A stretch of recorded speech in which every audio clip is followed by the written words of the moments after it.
Empezamos por las malas. Las malas es que no está el doctor Nicolelis. Desafortunadamente ha tenido un problema de salud y nos ha excusado y ha pedido que lo transmitiera a todo el Congreso, que no ha podido estar aquí con nosotros. Las buenas noticias es que a cambio pues tenemos al profesor José Luis Carrasco, que yo creo que nos va a dar una visión muy interesante de la antipsiquiatría.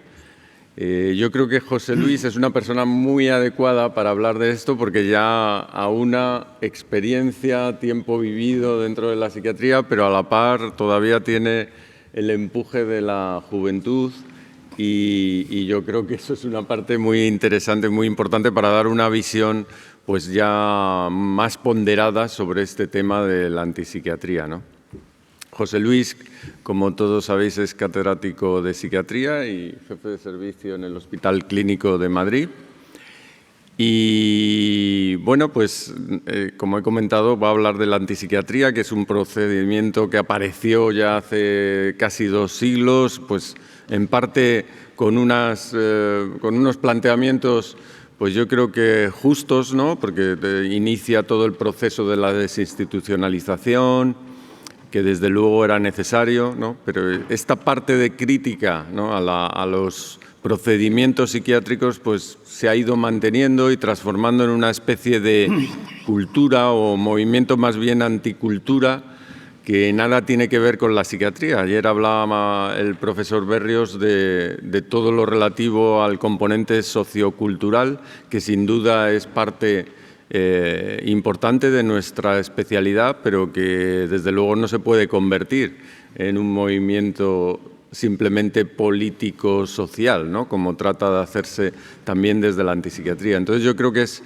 una oportunidad muy interesante porque a pesar de que este movimiento de la antipsiquiatría lleve tantos años, por desgracia está todavía muy presente, ¿no? Y es algo que pues yo creo que de alguna manera nos tenemos que tener en cuenta y saber interpretar de una manera adecuada. No es una cuestión de enfrentamiento entre la psiquiatría biológica y la psiquiatría social, ni mucho menos. Yo creo que la psiquiatría es mucho más que eso, pero desde luego el estar atacando como se produce desde los movimientos anticulturales como la antipsiquiatría, pues es algo excepcional en el mundo de la medicina, donde la ciencia tiene que predominar por encima de todo. Y no me voy a enrollar porque yo creo que ya tendremos momento para el debate y José Luis nos lo va a contar muchísimo mejor.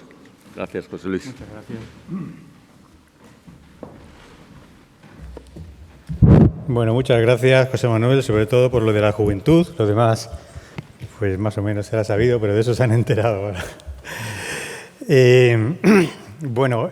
Dar las gracias a los organizadores por haberme invitado a esta plenaria, aunque sea de sustitución, pero es un gran honor estar aquí, en este bello rincón, y nunca mejor dicho rincón de España, hablando ¿de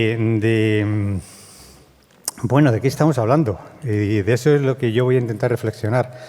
Últimamente, en foros a los que he asistido, foros de otras partes de la psiquiatría, he escuchado con mucha frecuencia términos como reaprender, ¿no? Desaprender, reeducar, deconstruir y no digo que no digo que no tengamos que deconstruirnos. Lo que pasa es que nunca me han dicho por qué.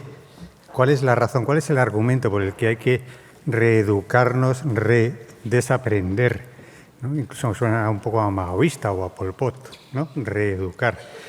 Pero no encuentro el argumento y la reflexión va sobre el argumento. ¿Cuál es el argumento que hay para algo tan imperativo como tenéis que desaprender lo aprendido y reeducaros? Eso viene de la antipsiquiatría, esos son los foros donde lo oímos continuamente. Yo creo que es importante que yo diga cómo me dirijo a ustedes. Yo me dirijo a ustedes o a vosotros como médico. Y es importante porque como médico me dirijo desde el encuentro, como nos dirigimos a los pacientes, en el encuentro del médico con el paciente, de la persona médico con la persona paciente, se producen una serie de cosas. Y cuando yo hable lo que yo voy a hablar, lo voy a hablar todo desde la postura del médico, de cómo el médico, yo médico, me veo ante lo que está ocurriendo. No quiero hacer ninguna postulación filosófica ni política, y si alguna me sale, bueno, pues es que no he podido evitarlo. Evidentemente también puedo hablar desde la postura de padre, desde la postura de pensador, pero voy a hablar desde la postura del médico, que somos los que estamos aquí, somos médicos. Está la Sociedad Española de Psiquiatría, que es una especialidad de la medicina. La antipsiquiatría del siglo XX la vivimos, los que somos jóvenes, como dice José Manuel, en la residencia, y fue en los años 70, y era una postura que iba fundamentalmente contra la institucionalización de los pacientes, contra los manicomios, ¿no? La desinstitucionalización era el lema fundamental. Parecía venir desde la compasión por los enfermos y tenía un cierto componente humanista, ¿no?, de mejorar las condiciones humanas de los pacientes con trastornos mentales que estaban bueno, pues en unas condiciones de tratamiento que no eran las más adecuadas. Eso sí, estaba muy politizada, porque la culpa de todo eso pues se la acababan echando a la psiquiatría biológica, y lo cierto es que la culpa de todo eso era la falta de recursos, la sociedad, la cultura, y ahí, bueno, pues aparecía. Y todavía entre muchos de nosotros, de nuestra sociedad, observo a veces unos sentimientos de culpa de lo que la psiquiatría ha hecho que yo no comparto. La psiquiatría ha hecho, bueno, pues lo que la cultura y la sociedad le ha pedido que haga, ¿no?, que haga algo con los pacientes, y a veces pues no ha tenido más remedio que institucionalizarlos, o no ha tenido más remedio que hacer curas insulínicas, y lo ha hecho con la buena voluntad de intentar buscar soluciones, porque era lo que había. Igual que había cirujanos en otras épocas que cortaban piernas gangrenadas sin anestesia, y era lo que había, y lo hacían con toda la buena intención. Pero bueno, esta politización, bueno, dividía la psiquiatría en una psiquiatría muy de derechas, biologicista, y cogían a Pinel como icono. Pinel, el liberador de los presos de las cadenas, pero sigo olvidándose de que Pinel, luego lo diré, tuvo que patologizar primero para separar a los enfermos de los, digamos, delincuentes y mala gente de la calle, ¿no? Y figuras como Franco Basaglia, como Ronald Davis Laing, y tiene este componente de compasión humanista. En los límites de la locura, Laing, entre la década de los 60 y 70, no olvidemos que estamos en la época del mayo del 68, la época Yeye, una época muy revolucionaria. Bueno, pues habla de que la locura no es solamente biológica, un trastorno biológico, sino que conlleva una experiencia subjetiva del individuo. Habla de la experiencia existencial. La locura no es simplemente un desorden de la mente, sino una respuesta comprensible a un mundo a menudo incomprensible y alienante. Y la familia y la sociedad, la locura, no es solamente un problema individual, sino sistémico. La familia, la sociedad hace mucho en la expresión de la locura. Muy bien, ¿quién no compra esto? Lo que pasa es que los antipsiquiatras pensaron que lo habían inventado ellos, que lo había inventado Laing. Y no era así. O sea, Laing lo reconoció. Laing lo dice: el primer intento serio en psiquiatría de reconstruir la experiencia vital de otra persona es Minkowski. Había leído a Minkowski, habían leído cosas, pero bueno, en ese momento se saca de una manera politizada, y parece que acaba de aparecer la idea frente a una psiquiatría oscura, oscurantista y prácticamente, digamos, seca de pensamiento, lo cual no está más lejos de la realidad, está absolutamente lejos. Minkowski hablaba de ya. Minkowski se metía en el alma del paciente con esquizofrenia, a vivirla con él, y llegaba a sentir el núcleo fundamental de la esquizofrenia, la falta del impulso vital, la falta de conexión vital con el mundo, la parte autística, y de ahí ya hablaba de que el resto de los síntomas de las conductas anómalas de los esquizofrénicos eran comprensibles desde ese punto de vista, desde esa falta de impulso vital. Y ya desde ese momento estaba dándole una razón de ser y una explicación al loco. Le estaba poniendo una serie de nombres y se estaba entendiendo su experiencia. Intentaba colocarlo en un mundo existencial, intentaba existir con él. Minkowski era existencialista, y llevarlo, bueno, pues con su sentido, llevarlo a la mejor de las existencias. Eso sí, Minkowski sabía que el camino al deterioro del paciente esquizofrénico es imparable, salvo que le ayudemos. Es decir, dejarlo ser así, delirando, autista, en la sociedad, es una dejación. Eso lo tenía claro Minkowski, por muy diferente, por mucho que entendiera al otro. Pero es que Minkowski viene de Binswanger, un poquito antes, discípulo de Binswanger. que es el primero que habla del encuentro, no el primero, pero el primero famoso que habla del encuentro, que lo publica y que habla de entender la totalidad de la existencia humana en su contexto y de la existencia como ser en uno mismo y en un mundo con los otros. Y estamos hablando ya de los años 35, 40, cuando dice esto. Esto que parece que aparece con la antipsiquiatría, ¿no? Y todo el análisis existencial de Ludwig Binswanger es una psiquiatría humanística. ¿Humanística qué significa? Que intenta llevar al hombre a su mejor existencia, entendiendo que hay una existencia humana que es completa, ¿eh? Y no se refieren a la existencia divina. Algunos de estos psiquiatras eran religiosos, otros no eran religiosos. Pero sí que entendían una existencia humana donde hay una ética, donde hay un sentido del crecimiento hacia algo que es bueno y que es una completud de lo que es el ser, un ser humano. Más aún, Victor von Gebsattel, también discípulo de Binswanger, da un paso más. La psiquiatría fenomenológica, la observación fenomenológica y comprensiva de Jaspers, que vamos a ver ahora, más el encuentro de Binswanger, más el misterio. Von Gebsattel introduce, además, eso que se produce entre la persona del médico y la persona del paciente esquizofrénico o melancólico y que no es explicable, lo que no se explica. Lo que ya no se puede poner en psicopatología, porque la psicopatología es una ciencia y todo lo que Binswanger dice es una ciencia y es comprobable, observable, discutible, no es una interpretación. Gebsattel habla de que hay un misterio. Y ese misterio ocurre, y eso hace que lo que ocurre entre una persona psiquiatra y un paciente esquizofrénico a veces no ocurre nada más que entre ellos, y no ocurre entre todos los pacientes psiquiatras y todos los pacientes esquizofrénicos. Y es un misterio. Los psicoanalistas lo llamarían amor, erótico, otros lo harían interpretaciones de tipo sociológico. Él se queda en el misterio. Hay una parte misteriosa que no alcanzamos a explicar, pero está. Y tenemos que vivirla, y nos obliga como psiquiatras a vivirla. Fijaros el grado de profundidad antropológica al que podía llegar la psicopatología europea antes de la primera antipsiquiatría. Y muchos como él, Bergson con el vitalismo, que Bergson era más filósofo que psiquiatra, Lacan con la búsqueda del sujeto subjetivo, Tellenbach con la arqueología de la melancolía, Victor von Weizsäcker con la patofilosofía ya brava, incluso de las formas culturales de hacer patología. O sea, se estaba adelantando mucho a la antipsiquiatría, Zut y bastantes más, algunos españoles que no voy a mencionar para no dejar a ninguno fuera. Y todos ellos bajo el legado, después del legado de Karl Jaspers, que es el primero que coge la fenomenología y la convierte en fenomenología comprensiva y nos lleva a términos como proceso, desarrollo, percepción, representación, que tienen tan tremenda importancia a la hora de vivir con el paciente y comprender o intentar comprender lo que está viviendo el paciente. La explicación causal frente a la comprensión fenomenológica, la psicopatología comprensiva de toda la vida psíquica, no del síntoma.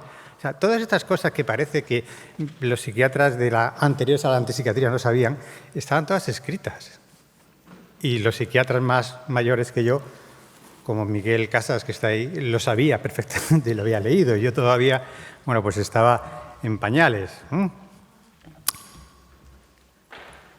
Y antes de ellos surgió la fenomenología en el siglo XIX y eso dio la posibilidad de entender al paciente no desde nuestros ojos perceptivos, empiristas positivos, sino desde nuestra conciencia, porque la fenomenología dice que todo fenómeno es un fenómeno de la conciencia, el paciente está en nuestra conciencia y nosotros en la conciencia del paciente. Y Brentano dice que toda conciencia es intencional, no es neutra, tenemos, y ahí está el misterio de von Gebsattel, es intencional y a veces no lo sabemos, y la del paciente también. Y Dilthey lo convierte en ciencia, dice que la comprensión es un método científico. Y se hace desde un yo no organizador. O sea, yo no soy el que organiza y digo cómo está el paciente. Yo me tengo que encontrar con el paciente y comprenderlo. Está quitándole lo que luego llamaban el poder del médico. El mismo Dilthey está ofreciendo las bases para decir yo no soy el que voy a decir. Cuando comprenda, a lo mejor tengo alguna ciencia para poder poner nombre a las cosas y poder establecer algún método terapéutico. Y Scheller, que también nos habla de la manera de conocer al otro, es la única manera, la vivencia del mismo. la comprensión en el otro de nuestra propia vivencia. O sea, todo esto da lugar a la psicopatología profunda, fenomenológica, comprensiva de Jaspers, a la psicopatología existencial, análisis existencial de Binswanger, al análisis existencial más profundo todavía de Minkowski, a la psiquiatría antropológica de von Gebsattel. De tal manera que Laing, bueno, surge en una época que hay más medios de comunicación, hay televisión, lleva el pelo largo, pues son los años 60, yo también llevaba el pelo largo, y bueno, y dice una serie de cosas pues, que impresionan mucho a los jóvenes, que son cosas que ya se habían dicho, pero que él las dice, como que la enfermedad va más allá de los signos y síntomas de la enfermedad y hay que verlo como una expresión de su existencia humana, y parece que Laing lo ha inventado. Pero el mismo Laing sabe que, y aunque no lo supieran, y aunque lo desconocieran, y aunque no lo mencionaran, lo llevaban dentro. ¿Y esto qué es? ¿Por qué es importante? Porque la primera antipsiquiatría, la de los años 70, 60-70, no es antipsicopatológica, porque van impregnados de la psicopatología, aunque no sepan que viene de Binswanger, o que viene de von Gebsattel, o que viene de Jaspers, y no lo utilicen en su discurso. Lo único que añade Laing, ahí medio, no medio, pero bueno, en una diapositiva, pero que lo, medio como otra parte más, pero que es lo que se coge, es que quizá la locura es una respuesta comprensible a un mundo a menudo incomprensible y alienante. Entonces empieza a meter el mundo como alienante, loco, no ya como determinante social, que diríamos nosotros, como un mundo loco, ¿no? Que produce locuras, que a lo mejor el loco es el cuerdo, el mundo es el loco, y tiene sus experimentos en el Kingsley Hall y hace sus experimentos con pacientes con esquizofrenia y no les salen bien, y al final el mismo Laing, pues bueno, pues acaba alcoholizado y acaba obsesionado con que tiene una melancolía involutiva. O sea, vuelve a la denominación de enfermedades como había tenido su abuelo. Pero bueno, lo cierto es que esta psiquiatría tuvo mucho empuje y ha tenido mucho peso, y ese arrojo y esa revolución dio lugar a ese empujón a la psiquiatría que produjo la reforma psiquiátrica, y desde entonces hemos vivido unos 40 años de psiquiatría donde ha habido un desarrollo del modelo comunitario, han desaparecido los manicomios, ha habido muchos avances en psicoterapias, ha habido muchos avances en recursos sociales, hospitales de día, centros de media estancia, avances de la psicofarmacología. Los psiquiatras de hoy tienen una formación integral, salvo algunos de algún sitio un poco fanatizados. Todos los psiquiatras entienden que la enfermedad es biología, es cultura, es determinante social. Yo no conozco prácticamente psiquiatras que sean fanáticos, ahora biologicistas. De la otra parte sí que conozco alguno. Hay una vigilancia judicial extrema de las intervenciones, hay una reducción del estigma, no tanto, pero no por culpa nuestra. Hay un aumento de la compasión por el paciente, pero debería haber más por parte de la sociedad y de las instituciones, pero no por culpa de los psiquiatras. Y hay una mejora muy sustancial de la calidad de vida de los pacientes. Quien diga hoy, y lo dicen, que la vida de un paciente con esquizofrenia hoy en día es igual que hace 50 años, o que la vida de un paciente depresivo, melancólico, es hoy igual que hace 50 años, está diciendo una infamia. Y es un infame. Eso no hay nadie que pueda atreverse a decirlo sin que carezca de escrúpulos. No tiene, quiero decir, no necesita demostración. Sí necesita demostración, pero está demostrado. Es decir, la cosa ha mejorado, la cosa va despacio, y va despacio no porque los psiquiatras vayamos despacio, va despacio porque hacen falta más recursos. Y hacen falta más recursos y no los dan. Hay que sensibilizar más a los gobiernos, de derechas y de izquierdas. Tampoco va con el tipo de gobierno, estamos igual en todas partes.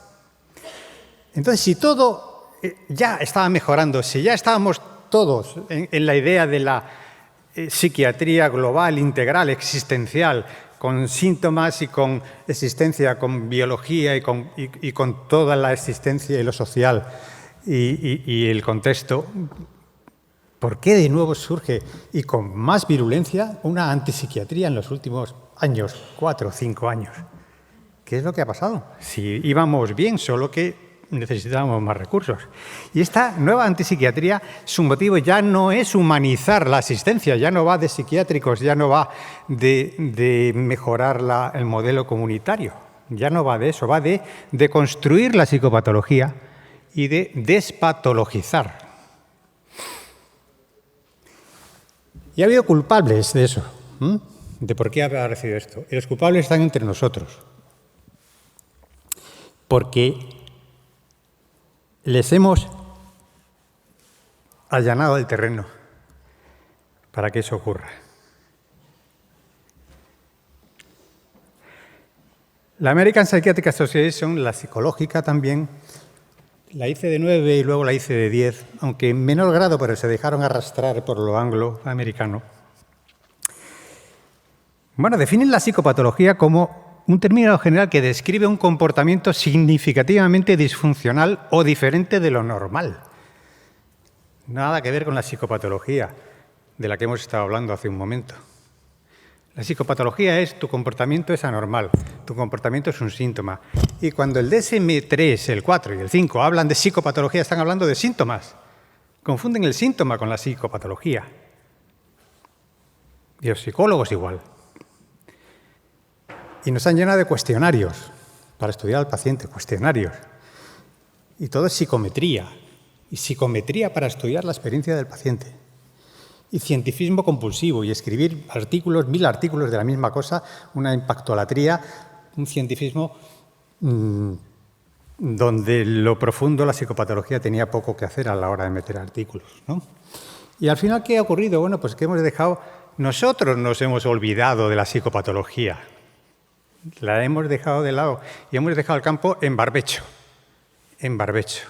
La primera antipsiquiatría llegó con un campo sobre una base psicopatológica y sobre eso se trabajó. La segunda antipsiquiatría llega sobre un campo en barbecho, con síntomas, con cuestionarios y con con una psiquiatría psicométrica, alejada de la existencia. Y entonces, pues, vienen diciendo desaprender, a lo mejor ya hemos desaprendido, ni siquiera tenemos que desaprender. Reeducar. Claro, algunos dicen, a ver, cada uno tiene su postura, ¿no? Hay posturas un poco más conciliadoras o más tibias, no, hay que dialogar con ellos, hay puntos en común y tal. Cuando alguien habla de que me tengo que reeducar y que tengo que desaprender, no está hablando de negociar puntos comunes, eso suena realmente totalitario. ¿Cómo que reeducarme? ¿Por qué? Me tendrás que decir por qué. Es muy gordo decirle a alguien que tiene que reeducarse. Avanzar, pero no científicamente, porque la ciencia, lo veremos ahora, tampoco. Otra mirada, derribar el poder. Y de ahí sale pues, lo que venimos oyendo todos los días. El trastorno mental no existe, es una construcción social. Las alucinaciones no existen, todo el mundo tiene alucinaciones más o menos, son dimensionales. El género no existe, es dimensional. En una charla el otro día, pues un psiquiatra pues, hablaba de si tiene que haber baños para hombres y baños para mujeres. ¿Qué hace un psiquiatra hablando de eso? O sea, eso no es nuestro tema. Nuestro tema será hablar de lo que la psiquiatría tenga que ver en cuanto a los temas de cambio de género o no, si eso afecta o no afecta, si nos lo preguntan. La agitación psicótica se contiene con la palabra. El paciente delirante es dueño de su libertad. El suicidio es tan solo un fenómeno social. Es preferible la eutanasia que el TEC o la esketamina. El diagnóstico es un acto de violencia. Los psicofármacos son malos, el cannabis no. La psiquiatría está en crisis, no ha avanzado nada en un siglo. O como le dijeron hace 2 días a la próxima presidenta, a Marina Díaz, estás vendida a la industria, por eso dice lo que dices, ¿no?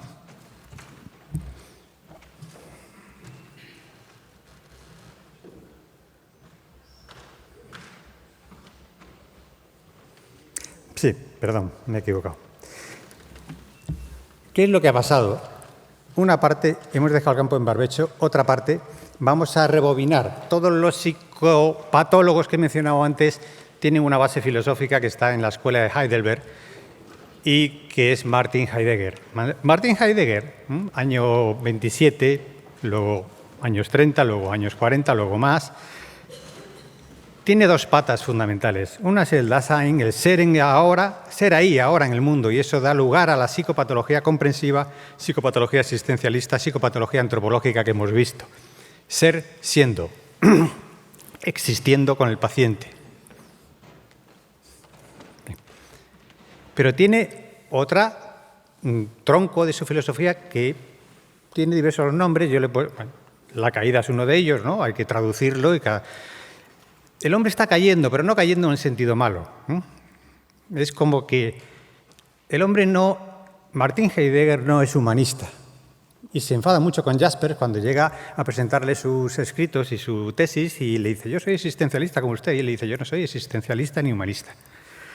¿Qué quiere decir eso? Él piensa sobre el ser y la ontología de las cosas y entiende que el ser humano no es una dimensión ontológica, es un ser siendo, es una posibilidad continua, pero no es un ser siendo. Y habla de que, bueno, va cayendo al fondo y, como todos los filósofos y todos los pensadores, vamos buscando la verdad. ¿Qué hay en el fondo de las cosas? Y luego en el fondo. Y él dice, en el fondo no hay más que el fondo. Y luego el fondo, y siempre el fondo. Es un abismo. Pero no habla del abismo en plan infierno, no es un infierno, es un abismo. El hombre va cayendo, va existiendo. Y entonces ahí deja una puerta. Nosotros no somos sujetos del saber. El hombre pastorea el logos, pero no conoce el logos. Eso permite él juntarse con el paciente e intentar encontrar el logos común. Pero desde lo existencial hay un logos común. Al final hay un algo humano que nos lleva a mejorar. Tengamos una cojera, una esclerosis múltiple o una esquizofrenia, un trastorno mental de algún tipo. No somos sujetos del saber, no conocemos la verdad, el ser. La verdad se va encontrando en cada momento, pero no la encontraremos nunca. Y ahí se queda. Dice, se acabó la filosofía, se acabó la metafísica. Este es el fin de la metafísica. Él era muy soberbio, pero yo creo que fue humilde a la hora de decir, y ya no voy a buscar más. Y ya siguió con el ser y tiempo, todo lo que escribió fue alrededor de ser y tiempo. Pero decía, pero aspiramos, el hombre aspira ingenuamente poniéndole nombres, intenta buscar la verdad poniendo nuevos nombres. Y esto es lo que va a explicar a Michel Foucault, más tardíamente, donde vuelve a intentar explicar el porqué de la existencia y el ser de la verdad de los humanos. Entonces, habla del poder, la genealogía del poder. Las estructuras de poder ordenan todos los ámbitos sociales mediante la vigilancia, el panóptico que él llamaba, la normalización y la clasificación. Toda normalidad conlleva una violencia al que no se considera normal. Todo diagnóstico es un acto de violencia. El individuo es un ser que desafía todo, incluso la ciencia natural también, que también está al servicio del poder. Bueno, esto sale de Michel Foucault. Michel Foucault no es exactamente un filósofo académico, es más bien un escritor con mucha profundidad psicológica en sus escritos y muy, bueno, que provoca mucho en los jóvenes, fundamentalmente. Él tuvo una época de estar cercano a Ludwig Binswanger, estudió con Binswanger, incluso escribió algo sobre Binswanger. Hay un momento en el que él llega al punto en el que critica, dice, uy, el análisis existencial, todo muy bien, pero existe el riesgo de que el análisis existencial termine obturando la especificidad de ese mundo otro del enfermo mental. Es decir, si seguimos intentando encontrar una existencia buena y completa, nunca es completa, pero una existencia buena, para el enfermo mental, a lo mejor le estamos tapando otro tipo de existencia o no existencia. Es decir, va contra el componente de existencia humanística. Porque eso deja al otro, aunque esté adaptado y aunque esté, digamos, curado, el estigma de enfermo mental. ¿Por qué? Él habla mucho de enfermedad mental, otros filósofos no. Porque él mismo padeció enfermedad mental. Él tuvo intentos de suicidio, depresiones durante su juventud, sufrió mucho por su homosexualidad y bueno, las biografías pues, también habla de que tenía un carácter bastante altivo, ¿no? Y arrogante y supone que era interactivo lo que ocurría allí, ¿no? Pero sufrió bastante y tenía algo con la locura, algo con la enfermedad mental. Entonces Foucault no busca el tratamiento de la enfermedad mental, no busca la armonización existencial propia del hombre. No hay armonización existencial. Busca la desaparición de la categoría enfermedad mental que le estigmatiza a él. Hay un Foucault narcisista que odia al Foucault débil y enfermo. Hay un pensamiento Foucaultiano que odia al enfermo mental. ¿Cómo lo odia? Lo niega. No es que odie a la persona, al enfermo mental, pero se entiende, ¿no?, el símbolo. Por tanto, el hombre narcisista se autodetermina, nada le sujeta. Esto es lo más vendido en los últimos 40 años en pensamiento. Foucault no era del todo un filósofo. Quien le va a poner el componente académico va a ser Jacques Derrida, filósofo, gran pensador, y su teoría de la deconstrucción y del otro, que son dos palos, ¿no? Pero voy a hablar de la deconstrucción. Y Derrida dice la deconstrucción, que es de lo que estamos hablando, de construir, no es un acto racional, no es que haya que hacerlo porque estoy pensando y esto es lo racional que hay que hacer. La racionalidad no pinta nada aquí. Tampoco es un acto natural, es como lo natural es de construir. Lo natural tampoco pinta nada aquí, también nos lo hemos inventado. Todo está en el texto, dice Derrida. Todo es un lenguaje, todo lo ha hablado el hombre, con lo cual todo es desmontable, todo es interpretable. Todo es mentira, en principio, y verdad solamente es aquello. Verdad es la mentira que se impone. Se impone, pues, por el poder. Entonces, ¿qué es la deconstrucción? La deconstrucción es un acto de afirmación de la soberanía. Soberanía es poder, o sea, es una forma de decir yo quiero poder, que es una fuerza de resistencia y de disidencia. Entonces, hay que deconstruir porque me opongo, porque soy disidente, porque no me creo nada. Esa es la filosofía de Derrida, de Foucault y de algunos más. A veces los antipsiquiatras de hoy muestran la figura de Levinas, que también era, no discípulo, pero era contemporáneo de Derrida. También hablaba de la deconstrucción, sobre todo del otro, ¿no? Y utilizan la figura de la alteridad. Es que el otro es importante. Porque Levinas venía a decir, en lugar de buscar puntos en común que fundamenten nuestra preocupación moral, como ayudarnos en el crecimiento existencial, reconocer que otra persona es un universo de misterio para nosotros. Ya lo decía von Gebsattel, pero bueno, lo que vienen ellos a interpretar, los antipsiquiatras, es que lo que dice es no hay por qué curar al paciente con esquizofrenia. Lo miras, lo contemplas, lo aceptas, nos llena de asombro, cuidado y preocupación. Y nos encontramos con él. Esa se puede interpretar de una manera antipsiquiátrica, déjalo tranquilo, por lo menos con el tratamiento y con tus cosas. Pero hay otra parte de Levinas que dice nuestro fundamento, y esto es fantástico, el fundamento nuestro y de la filosofía no debe ser la identidad, que es en lo que hemos estado siempre, el ser de las cosas, ni nuestra libertad. El otro día le decían a la vicepresidenta en el Ministerio de Sanidad, en la reunión del Día de la Salud Mental, una persona que se declaraba activista en primera persona, un ponente, que la libertad está antes que la salud, acerca de un tema de anorexias o un tema de suicidios. Bueno, ¿y por qué? Puede que sí, pero ¿cuál es la justificación de eso?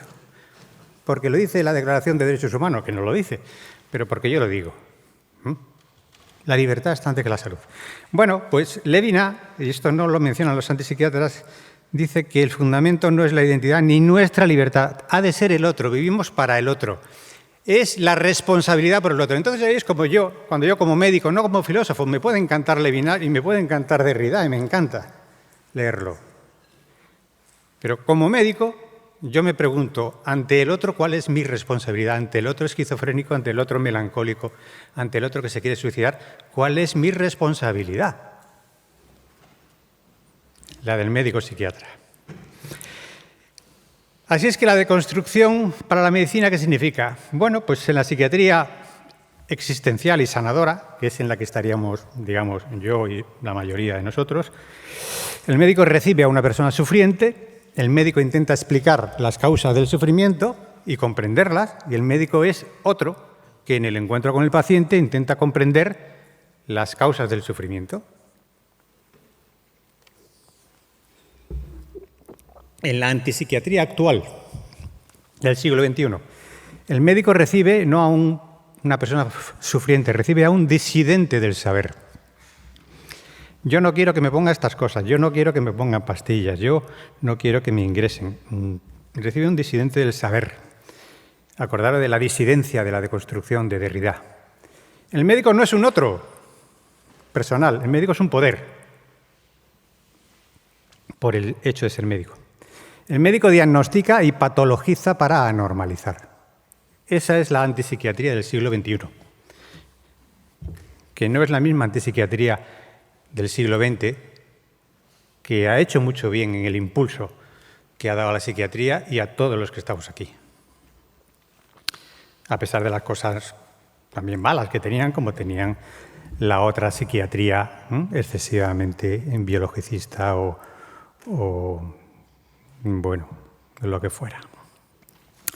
Se olvidan los antipsiquiatras, no sé si intencionadamente, de que la psicopatología ha sido siempre libertadora, de que Pinel fue el primero, no fue el primero, es que antes de Pinel ya existió el padre Joffre, y existió Luis Vives, y existió Cullen. O sea, hubo gente que puso nombre al loco, lo patologizó para sacarlo de la calle, y que el padre Joffre los llamó enfermos mentales para que no les tiraran piedras y les escupieran y les patearan en las calles. Y Pinel sacó de las cárceles a los enfermos mentales, los tuvo que patologizar para diferenciarlo de los ladrones, de los sinvergüenzas, de las prostitutas, que también las mencionabas, ¿no? Que muchas de ellas tendrían trastornos mentales. Con el TLP que hemos hecho, lo hemos patologizado, y gracias a patologizar el TLP en los años 80, los hemos sacado de las cárceles, de las calles, de la devaluación, del suicidio. No a todos, porque es grave, pero muchos de ellos se han beneficiado de ser patologizados. Y una vez patologizados, como dicen ellos, una vez puesto un nombre a su sufrimiento y entendido su sufrimiento, podemos caminar con ellos. Si no los patologizamos, entonces los dejamos. ¿Qué hacemos con ellos? El suicidio, si no patologizamos el suicidio, ¿qué hacemos con ellos? ¿Les dejamos que se vayan a casa? Patologizar primero para luego despatologizar, no para normalizar ni para estigmatizar, para que vivan su existencia, para que el TLP no sea como lo que tendría que haber sido según la familia, la sociedad, para que sea lo que tenga que ser, pero lo sea bien. Y ahí es donde nosotros tenemos el concepto existencial para bien que es, no sé, pero es algo que tiene que ver con el crecimiento, con el sentido, pero no el sentido de arriba, el estar con sentido, la tarea, el ser, estar siendo algo.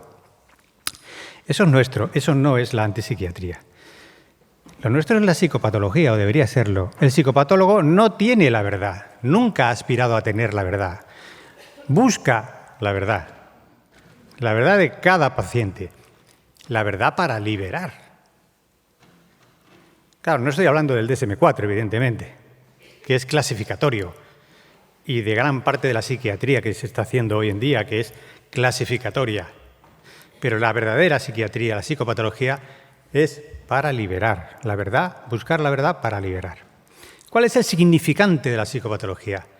Es la empatía, es la compasión, es lo que decía Scheller, el compadecerte, el vivir con el paciente, lo que el paciente vive, y compararlo con lo que tú vives. El ideólogo anticientífico tiene la verdad. Por eso dice, tienes que reeducarte, tienes que desaprender. No negocia, no argumenta.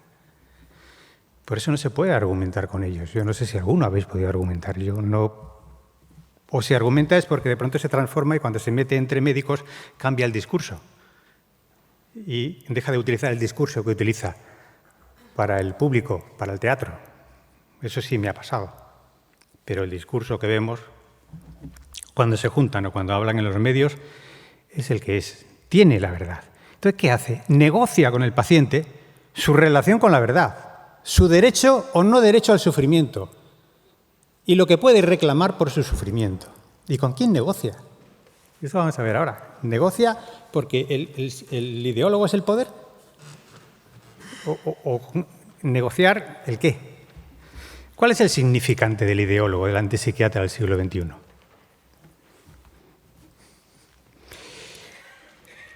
La psicopatología es una ciencia, no se puede resignificar. La psiquiatría sí. La figura del médico se puede resignificar culturalmente, pues ahora a los médicos vamos a llamar médico a otra cosa, ¿no? Al que limpia las escaleras o al... Lo podemos resignificar, pero la psicopatología es una ciencia, no se puede resignificar. Para la psiquiatría de los años 70, los psiquiatras éramos un significado, en términos lacanianos, de origen social. Nos habían significado como poder al servicio del instrumento al servicio del poder. Ya termino. Instrumento al servicio del poder. Nos hemos resignificado claramente. Y ha quedado claro que no solamente somos los psiquiatras, sino que también la sociedad se tiene que resignificar en su relación con el enfermo mental. Pero para la antipsiquiatría del siglo XXI, los psiquiatras y los psicólogos clínicos, cuidado a los psicólogos clínicos, que no crean que ellos van a salir beneficiados de esto, somos un significante. No se nos puede resignificar. Somos un significante y malo en sí. Solo se nos puede extirpar. Y la psicopatología, si es que nos quedaba algo, debe ser deconstruida. Cosa que no se puede hacer porque hay que estudiar mucho, leer mucho, echarle muchas horas como le echaban Bieswanger, Funke, Psatel, Jaspers. Y cuando dicen deconstruida, en realidad lo que quieren decir es destruida. No hay psicopatología. Y sin psicopatología, el paciente se queda desnudo. Desnudo ante la ideología. Vuelve a ser el loco ante la ideología. Antes era el loco que ya no era loco, que ya era un melancólico, que ya era un individuo metido en su mundo con un tiempo vivido cerrado y ahogado, con una falta de impulso vital. Vuelve a ser un loco. Enfermo mental se llama ahora. Bueno, ya no se llama enfermo mental, ahora se llama tampoco trastorno mental. Persona que sufre psíquicamente, ¿no? Sin la psicopatología, el paciente se queda desnudo ante la ideología. Entonces, ¿cuál es el papel del psiquiatra? Sigo hablando como médico. ¿Qué hacemos? Pues el papel del psiquiatra depende de quién hable. Si hablan desde la Junta de la Sociedad Española de Psiquiatría, nos dirán acoger, entender, explicar, comprender y aliviar el sufrimiento que presentan las personas con trastornos mentales. Si nos hablan desde la antipsiquiatría, y aquí tenéis a un prócer de la antipsiquiatría antigua, pero que se ha reenganchado a la moderna y más virulentamente, el doctor Manuel Desviat, que dice, y lo dice hace 2 días en el Ministerio de Sanidad, está escrito, que en el Día de la Salud Mental, que los psiquiatras somos negociadores del sufrimiento psíquico. Yo os dejo un segundo para que lo penséis. Negociar significa o yo tengo poder y tú negocias mi poder, o hay un tercer poder y yo hago de negociador entre tú y el tercer poder. Negociar. Ni siquiera habla de comprender, negociar. Y en el fondo, yo creo que aquí encuentro la explicación de cómo ha podido surgir algo tan virulento y tan disparatado racionalmente y razonablemente y empíricamente y existencialmente para el paciente como la antipsiquiatría actual. Lo que pretende el antipsiquiatra actual, algunos ya con muchos años y con mucha, digamos, malicia, y otros jovencitos pues que entran y bueno, pues ven que hablan de literatura y que hablan de arte y dicen, ay, pues esto es más bonito, ¿no?, que Bieswanger, que ya ni lo conocen. Lo que pretende el negociador, ¿qué es un negociador del sufrimiento psíquico? Clásicamente, ¿cuál es el significante del negociador del sufrimiento psíquico a lo largo de la historia?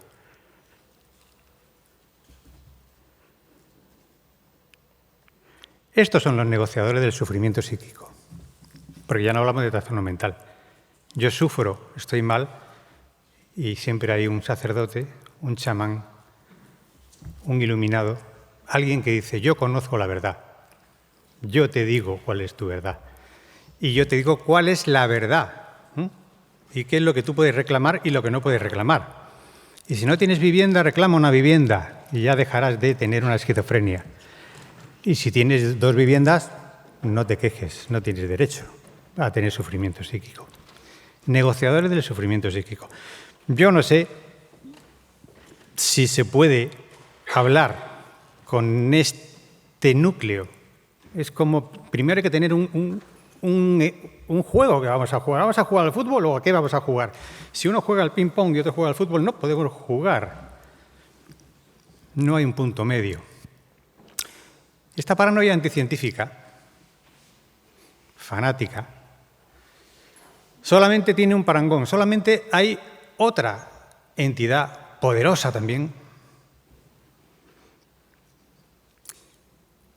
que actúa exactamente igual, anticientífica, dogmática, posee la verdad, quiere liberar a los enfermos y los psiquiatras somos unos nazis crueles, sádicos,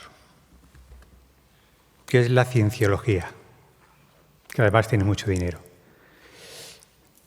Así es que para la antipsiquiatría del siglo XXI y para la cienciología, la Iglesia de la Cienciología, no existen los trastornos mentales.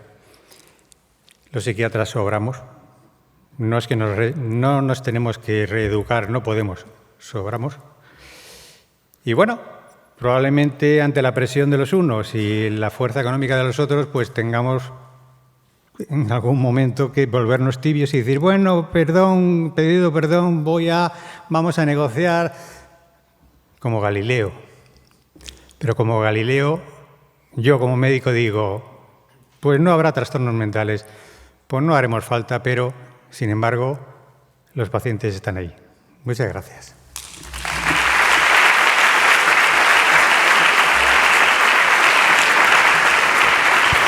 Muchas gracias, José Luis. Muchas gracias, José Luis, por esta presentación tan erudita que yo creo que nos ha puesto en contexto perfectamente sobre la situación y, bueno, yo creo que puede suscitar bastantes preguntas del auditorio. No sé si hay por ahí.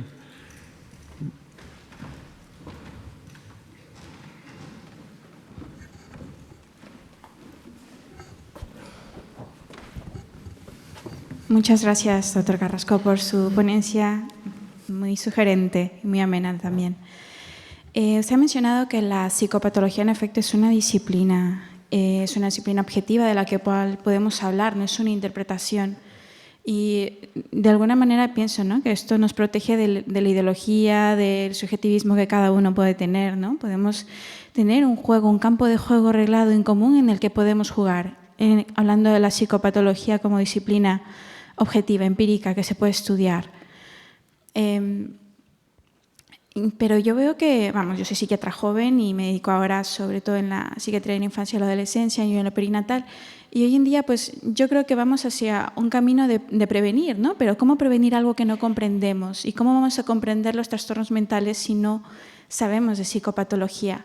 Entonces yo veo que hay ahora una necesidad no solo de aprender lo que se ha escrito, que hay que leer mucho, es verdad, sino de cultivar y crecer.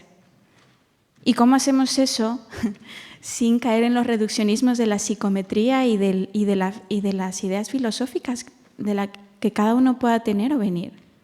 ¿No? Usted que conoce más del tema, me gustaría saber su opinión. Gracias. Ya me ha costado mucho reflexionar cuál es el origen de la aparición de esta corriente virulenta en este momento. Ya decir el cómo es complicado. Va con los tiempos pragmáticos, productivos, el dinero, los fondos de investigación, el vender libros, el hacer clasificaciones, han puesto muy mal el asunto de la psicopatología. Yo creo que debía venir de lo público y de la formación pública. Tendríamos que exigir a todo psiquiatra tener una formación psicopatológica buena, intensa, de gran base, porque sin psicopatología no somos nada. Lo que hacemos nosotros lo puede hacer cualquiera, y ahí sí que podemos desaparecer. Uno de mis maestros, el doctor José Soria, decía en clase un día, la única especialidad médica que realmente es médica es la psiquiatría, todo lo demás es veterinaria. Y es verdad. Sin psicopatología no somos nada. Pero la psicopatología va a seguir existiendo. Bueno, existirá en el saber o se perderá como en la Edad Media. Y sin psicopatología el paciente está desnudo, habrá que volver a inventarla o habrá que volver a rescatar. Lo que no va a desaparecer nunca es el paciente. Y al final alguien rescatará el entender al paciente. Pero es que la antipsiquiatría tampoco lo entiende, no es que venga a sustituir, lo que viene es a ideologizarlo y a utilizarlo y a enfrentarlo con la sociedad o con algún tipo de sociedad. Entonces, habría que obligarlo, habría que decir, la psiquiatría en lugar de tantas rotaciones por tantos sitios cada vez más específicos y más insustanciales, tendría que hacer una rotación grande, de 2 años por lo menos, por psicopatología y demostrar que sabe psicopatología profunda, comprensiva y fenomenológica. Y eso le permitirá ser psiquiatra. De la otra manera, pues es un clasificador, diagnosticador y prescriptor. Y cualquiera puede serlo.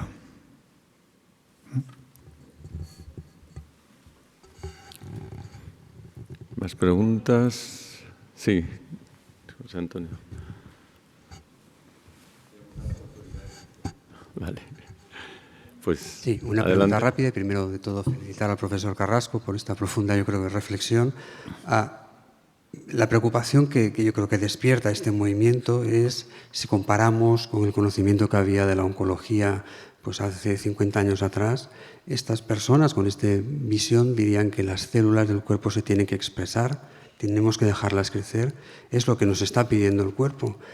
Y ahí hay el tumor. Si no hubieran invertido toda la cantidad de millones de dólares, de euros que se han invertido, no habría los tratamientos que hay hoy día como tienen para la oncología. Ha habido una sesión anterior fantástica sobre demencia, y la demencia, la gran parte es psicopatología. Pero todo lo que se ha hecho es un montón de inversión y se llega ahora a tener un conocimiento que es muy probable que en los próximos años podamos pararlo. El gran problema de este discurso es que esto pueda parar si no hay enfermedad, si no hay medicina detrás, no va a haber más conocimiento que lleve al progreso cuando estamos en el órgano más complejo que tenemos y de difícil acceso. Yo creo que es muy, muy lamentable y probablemente el porqué del crecimiento, pienso y le pregunto si no tiene que ver también, pues es muy fácil, si no hay patología, no hay enfermedad, pues no hace falta poner ahí dinero. Claro, ese es en mis reflexiones, que ya no cuento porque estaba hablando como médico, esto tiene un camino circular. Si no hay enfermedad, si no hay psicopatología, el enfermo volverá a mezclarse con todo el mundo y haremos el camino inverso de Pinel. Volverá a la calle, volverá a los centros de reclusión, volverá a donde estaba antes. No hay otra salida. Una última pregunta por el auditorio. Ahí.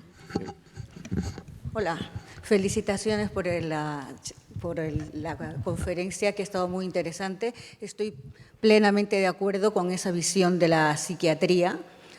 Y te quería comentar una cosa. Ya está el problema encima de la mesa, porque, por ejemplo, nosotros en el psiquiátrico penitenciario no podemos prescribir medicamentos. Si el paciente dice que no, tenemos que pedir autorización al juez, porque el paciente tiene el derecho y la libertad para decidir.